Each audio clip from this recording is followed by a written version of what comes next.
पता है पिछले साल मेरे भाई के यहाँ पूरी की पूरी फसल अचानक पड़े ओलों से बर्बाद हो गई।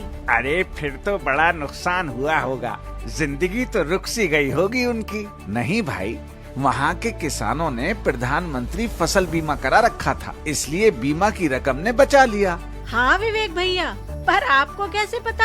अरे मेरा एक दोस्त भी है वहाँ पर, और हमारे कृषि रक्षक भाई भी तो गए थे बीमा के बारे में बताने। तो क्या फसल बीमा ओले पड़ने पर भी मिलता है? हाँ भाई देखो, रबी, खरीफ, बागवानी हो या और कोई फसल जिसे वहाँ की राज्य सरकार ने बीमा के अंतर्गत रखा है, उसके जुताई बुवाई से पहले अगर बीमा कराते हो तो बीमा का लाभ मिलेगा। अच्छा विवेक भैया, किसी कारण से खेती ना हो पाए या फसल बर्बाद हो जाए तो बीमा की रकम मिल जाती है, पर अगर पैदावार ही कम हो तो भी क्या बीमा लाभ मिलता है? जी हाँ, ये बहुत अच्छी बात पूछी आपने। यदि आपने खेती की और किसी कारणवश पैदावार में कमी आ जाती है और बीमा कंपनी को भी आकलन के बाद ये मात्रा अनुमानित पैदावार से कम लगती है, तो भी हम किसानों को बीमा का लाभ अवश्य मिलेगा। अरे भाइयों, इतना ही नहीं, भगवान ना करे पर यदि आपकी खड़ी और लहलहाती फसल भी अचानक आए बाढ़,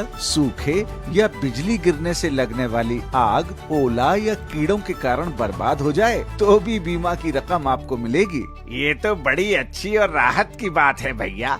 पर विवेक भैया, आपको तो याद ही होगा, कुछ साल पहले हमने फसल काट के खेत पर रखी थी और सुबह ही इतने ओले पड़े कि सारी की सारी फसल सड़ गई थी। हाँ भाई याद है, पर अब खेत में पड़ी कटी हुई फसल को भी यदि काटने के 14 दिनों के भीतर कोई भी नुकसान होता है तो बीमा की रकम मिलेगी। यानी इस बीमा से आपको खेती के तीनों चरणों यानी फसल की बुवाई से पहले, फसल लगने और फसल की कटाई के बाद भी लाभ मिलता है। अरे वाह, ऐसा लगता है फसल बीमा को हमारी हर परेशानी के बारे में पता है, तभी तो खेती के हर विषम स्थिति में ये हमारी ढाल बनकर खड़ी है। जी हाँ, और आप सबसे भी अनुरोध है कि यदि यह जानकारी आपको लाभदायक लगी हो तो इसे आगे अपने साथी किसानों के साथ साझा करें और आज ही प्रधानमंत्री फसल बीमा योजना में पंजीकरण करवाएं, क्योंकि फसल बीमा कराओ, सुरक्षा कवच पाओ।